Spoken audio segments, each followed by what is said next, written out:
and then all of the heirs property is white. So, Oh, guys, we're on.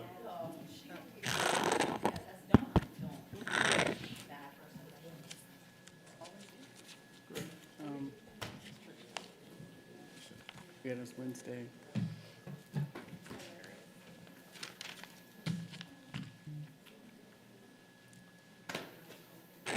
Good evening. And thank you for being here this evening for our first public hearing on the 2026 budget. This is a public hearing. What that means is we're here to hear from you. So first we will have a presentation from Miss Cooley, or yes, doing our presentation this evening. Good evening, everyone.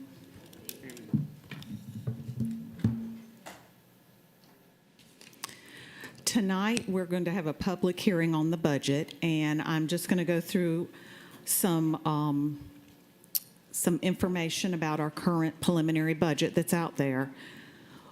One of the big things is our objectives and purpose with the budget. We need to provide an overview of the district's budget planning process. We include the timeline, key actions, and decision-making approach. We have to outline proposed budget priorities, alignment with the district's strategic plan, and student achievement goals. This is just a slide of our district's strategic priorities and performance objectives. It falls under four main categories: students, our stakeholders, our employees, and stewardship. On this slide, I'm just including the dates and times of our public hearings. We have the one tonight, 6 p.m., May 7th. We will have another public hearing next week to also hear from the public on May 14th at 6 p.m.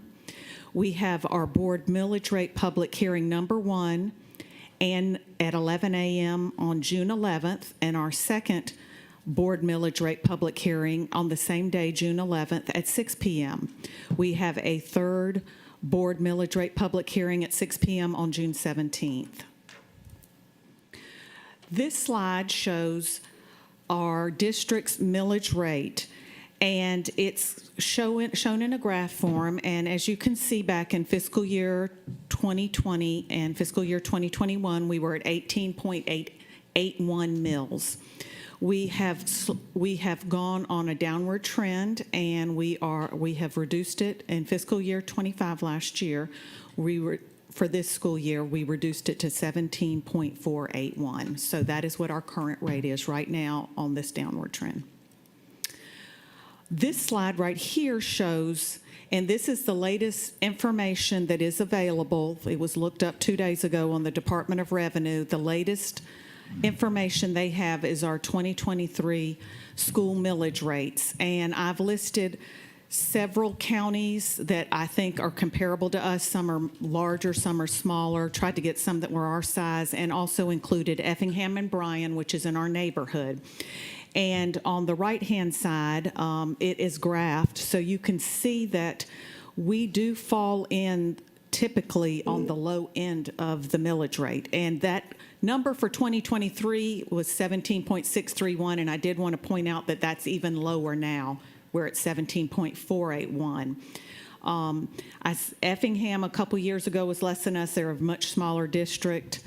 Forsyth is a little bit lower than us, and that is the district that has an average income in excess of over $200,000. That's like north of Atlanta, the very expensive area. Their houses are much pricier than ours, so maybe that's why I'm assuming their millage rate can be a little bit lower, because the houses are worth so much more. But anyway, you can kind of look there and see the differences and see that we do fall on the low end of the millage rate. These are some of our influencing factors that go into the budget development. We look at local and state economic landscape, our enrollment for our students. We do a projection of that. Increased cost of sustaining operations, unfunded state mandates, which we're going to get into in a few minutes. There's quite a few. We also consider our strategic plan for our district. We also, that's why we are here tonight. We're looking at input from the board, parents, and community engagement, and we look at our historical budget investments. On this slide, I am showing the general fund forecasted revenues. And what we do is we take what our current general fund revenue budget is right now, which is that top line. That's what we are this year. We're at $619.5 million currently. And then we go in, and right now we have done the local revenue. We do things we think we're going to go up or down for next year. So our local revenue, we have done a projection. We have not received any data from the tax digest on this from the Board of Assessors office. We usually get that late May or in June sometime. But I did project a 10% increase in the tax digest, which would give us an extra $36.9 million. That number is very subject to change because they do not give us any preliminary number. We just have to go based on what it looks like historically, and I did use a 10%, which is, I don't think that's a conservative number. I think that's fairly realistic, but you know, it could be higher. We could get more, we could get less. The state revenue adjustments, they have not provided us with their final QBE numbers, but they did give us preliminary numbers, and this is the difference in them, and we did use that. So I do have a good feeling about the state numbers because they did provide us. So QBE earnings we have right now, not final, but it's $8.6 million more. Transportation, they gave us an extra $306,000. Nurses, $13,000. And then the local charter supplement is going down. So that increase is about $9 million. As we know, though, a lot of that is going to be in that health insurance that they're doing for next year because it's going up quite a bit. So they did come and cover the people that they cover for the health insurance.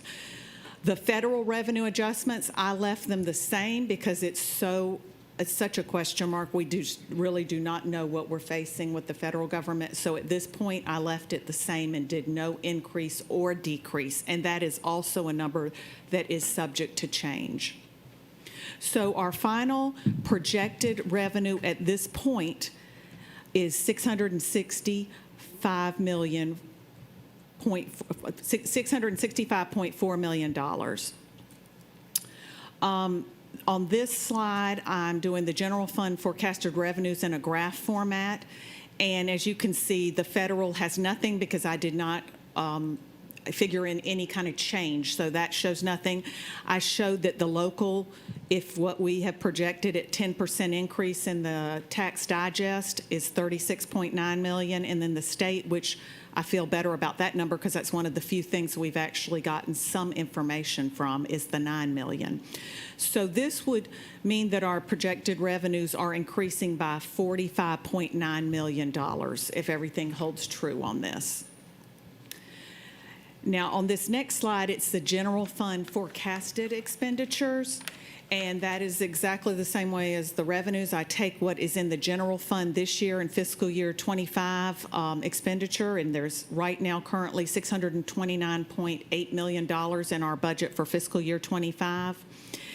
And go down, I wanted to point out that in here, we did last year on the board doc on February 7th, 2024, it was approved by the board to spend for next year $2.99 million on textbooks.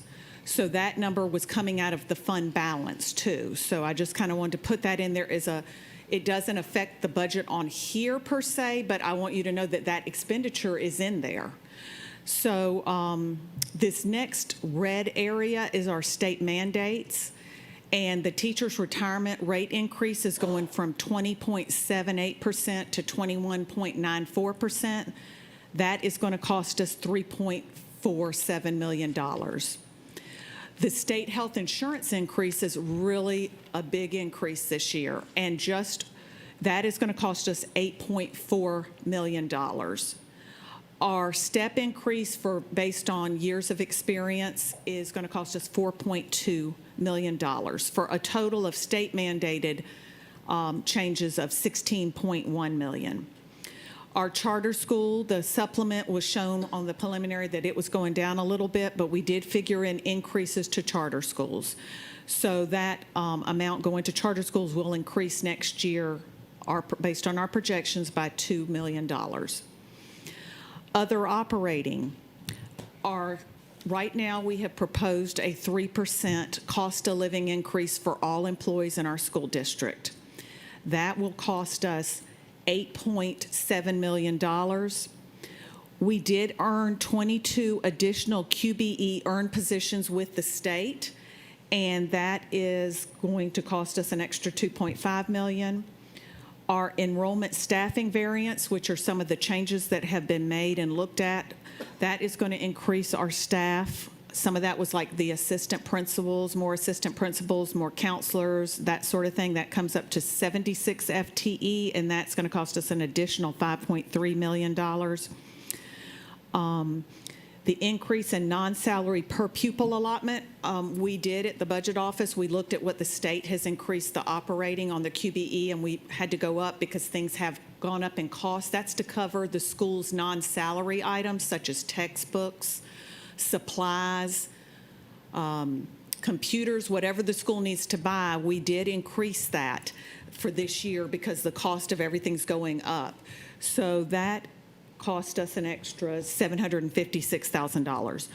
Our vacancy factor, we increased the vacancy factor for next year to be an additional $10 million. That was due to the fact that we are running at around 685 to 710 with vacancies in our school district every month. I would say the average is about 685 for the year of vacancies with our school district. So the vacancy factor is based on the fact that if we have a position and it takes us a while to fill it, that money's sitting there. We have substitutes or something maybe for a teacher, but other positions are sitting there, so that money is going back, so that essentially I reduce the expenditures to give it back out to the school sites and to the departments. So we did increase that by 10.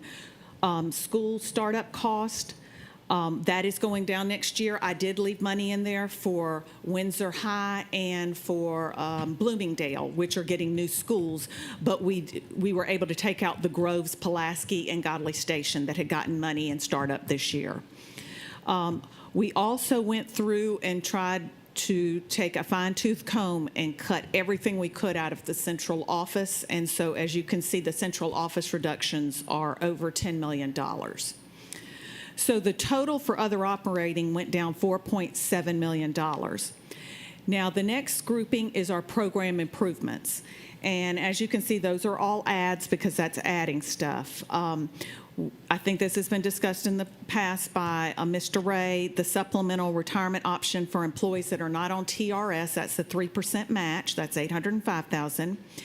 And then the next three are the things that have been placed in based on the firm that came in and analyzed everything, and that is the cost for each of those. $5.6 million for classified hourly, $2 million for administrative principals, APs, directors, and then teachers, $12.68 million.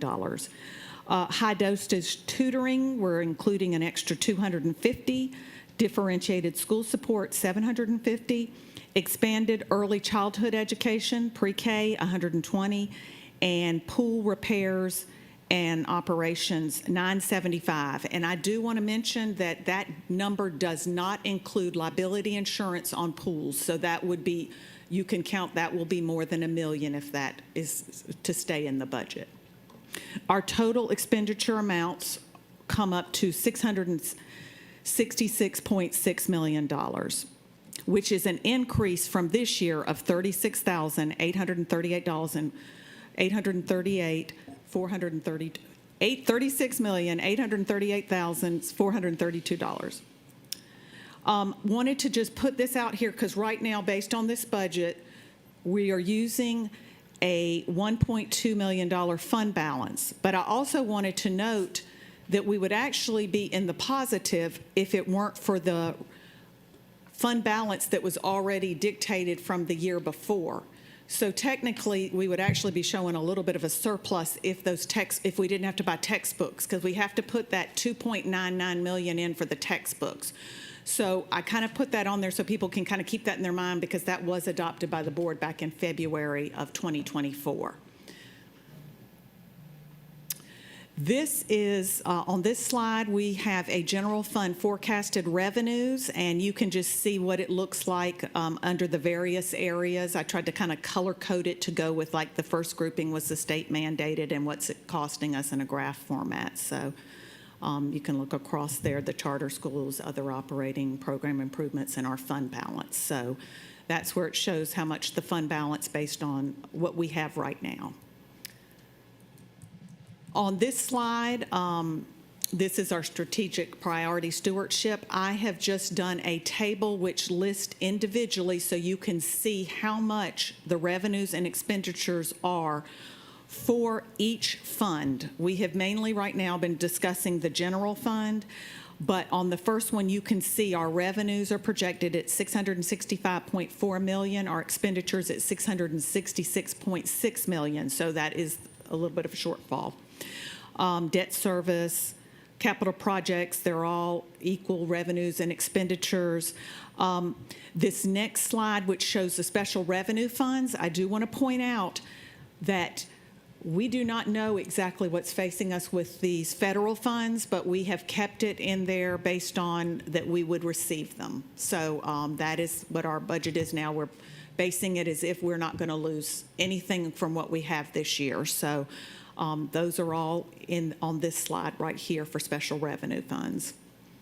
The next slide also is all the special revenue funds, all the titles, all the different federal monies that we receive. And at the very bottom of that is the food service, all a question mark. The last few funds that we have are our internal service fund, which is our workers' compensation, unemployment, and employee dental plan. And as you can see, at the bottom also is the total for everything.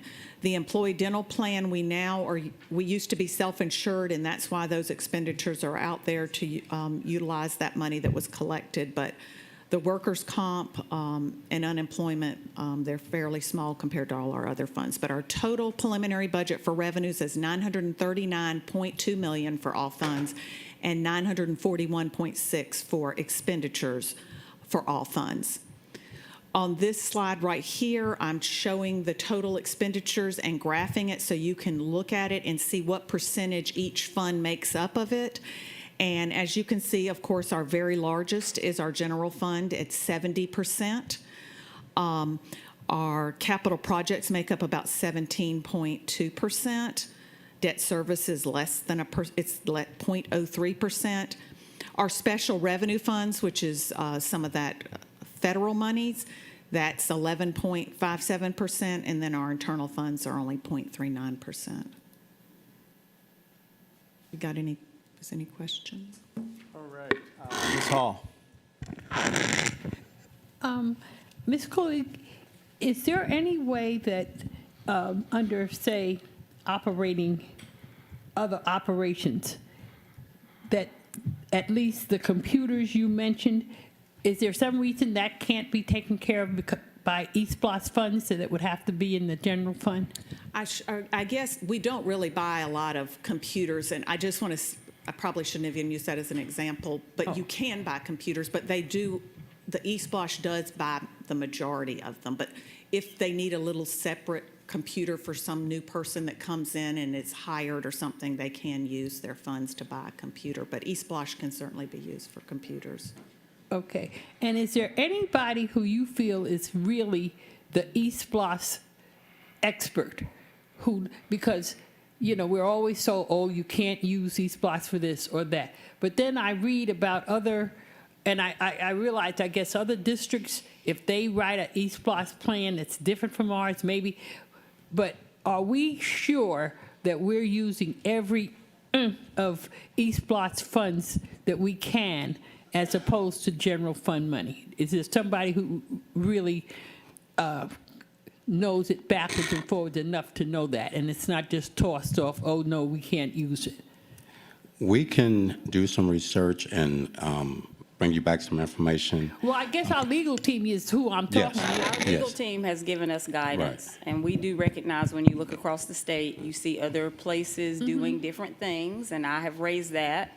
But our legal team is providing the guidance. And there's also, you can also reach out to the state. They do have contact points at the state that offer advice and input on eSplosh, but Well, no, Mr. Dennison, if you tell me that you know for a fact that we can't do it, then I'm going to take your word for Yeah. it. But I'm saying you feel confident that we are using every opportunity we possibly can legally to use our eSplosh funds rather than general fund. I feel that we're taking the right approach and that we are respecting the text of the law while also, using eSplosh where we're able to. I think that's our philosophy, is to read the law as written and apply it as written. I think some folks get pretty aggressive about it, but I think that that's our approach, is we're taking the law seriously as it's written, but we also look around, we see what others are doing. We reach out to the state when we feel like there could be a potential, we want the guidance from them on something that we might want guidance from, reach out to the state. But we're part of that legal community. We listen to what other people are doing, but primarily we look and see what the Constitution actually says, and we try to apply that text fairly. So is there no changing that? No way that between, when did we start eSplosh? Back in 2008? There's nothing that has changed that might give us a little more latitude in terms of what we spend it on? You'd have to be particular about what the question is, but I think it's a constitutional, it's really the Constitution that has not been changed. Are we aggressive enough, or are we very, very cautious? I don't want us to get in trouble, but it just seems to me that perhaps we're over cautious and not really, If it's in reference to actual computer expenditures, majority of our computer expenses are in eSplosh for equipment. I think that was your question, right? yeah. Yes, ma'am. Majority of the expenses are in eSplosh, 3, 4, and there's some budget in 5. Yes, ma'am. And Mr. Chair, as a point of clarification, it is a public hearing, and that was the intent of this meeting. I am so Yes, ma'am. sorry. That was, Forgive me for making a comment. That was- I'll save it for another. We will feel free to send us your questions, and we can provide answers at the Finance Committee meeting this week. Wednesday. Yes, I'm sorry. Thank you, Mr. Jackson. All right. This is a public hearing, and we have one person here from the public. Ms. Roney?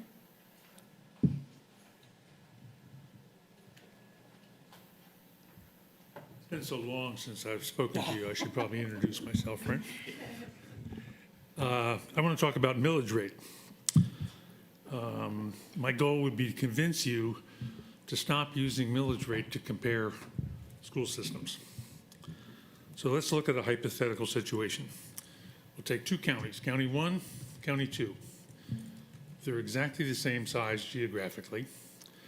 They have exactly the same population. They have exactly the same number of schools, distribution of schools, the number of high schools, the number of elementary schools are exactly the same. They have the same number of students. So everything's basically the same, except one thing. County 1 is a urban county, suburban county.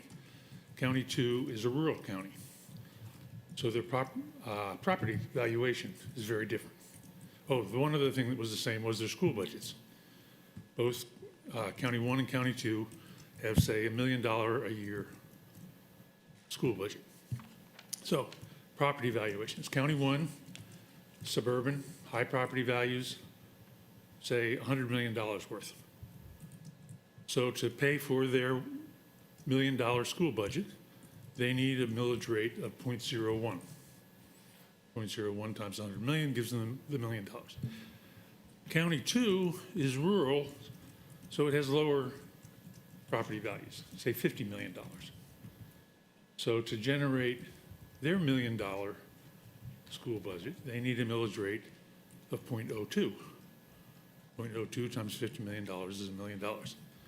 So you have County 1 with a millage rate of 0.01, County 2, millage rate of 0.02.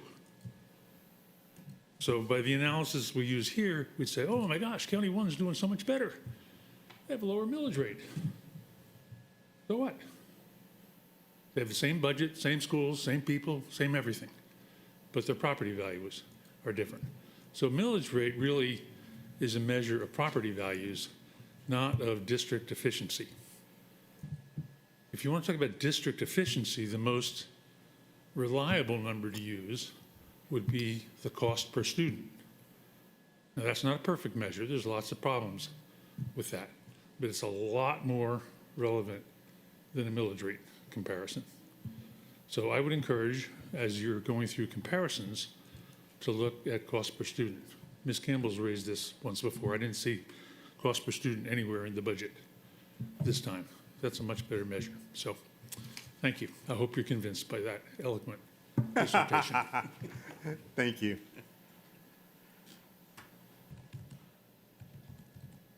All right, we have no one else from the public here. I will accept a motion to adjourn. It's moved and seconded. All in favor? And public, if you're watching, attend our next one.